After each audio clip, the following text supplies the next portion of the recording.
Full race cards and selections for every weekend and every day of major horse racing festivals are available on our website. Subscribe to ULO and never miss out on our racing coverage. It's the Derby this weekend, and the action gets going on Friday where the Oaks is the feature.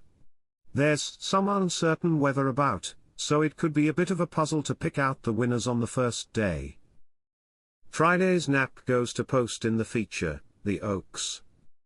Ilang Ilang was a top-class juvenile, winning 3 of her 5 starts, and showed that she had trained on when a 3/4 length 5th in the 1,000 guineas at Newmarket.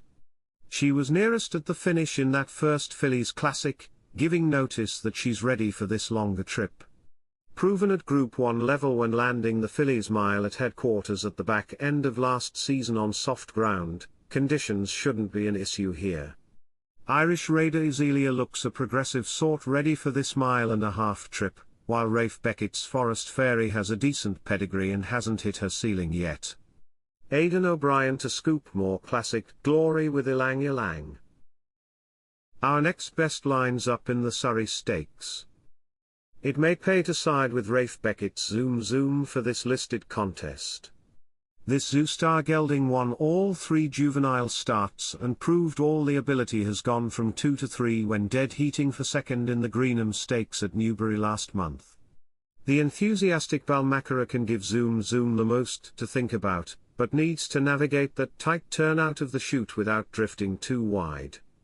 Zoom Zoom is on his inside around that crucial turn, and should get the better track position to bag this listed race.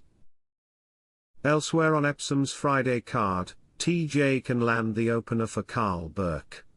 She wouldn't have to improve much from her win at Chester, and having coped with the round Rudy, there's every hope she'll handle Epsom's particular course.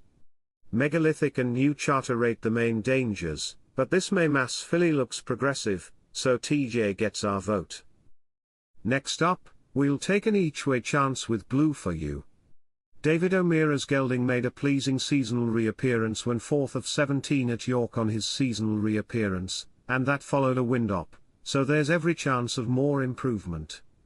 Jamie Spencer is just the man to use his tactics to send Blue for You on a late run, and he's got solid each-way claims at the least. For the first of the Group 1s, we'll chance our arm with Hamish. William Haggis will be praying for rain to get the best out of his lightly raced 8-year-old, who proved he's just as good as ever when taking the John Porter at Newbury on his return to action last month, digging deep in the final furlong to land that Group 3. With Emily Upjohn lining up here, Hamish has his work cut out, as John and Thady Gosden's mare won this last year, and was a close second in the Oaks in 2022. French Raider Feed the Flame, and Aidan O'Brien's Luxembourg both have claims, but it's Hamish to get upsides of Emily Upjohn in a real cracker. Liberty Lane looks good value for the nifty 50 handicap, while Mission to Moon can take the closer.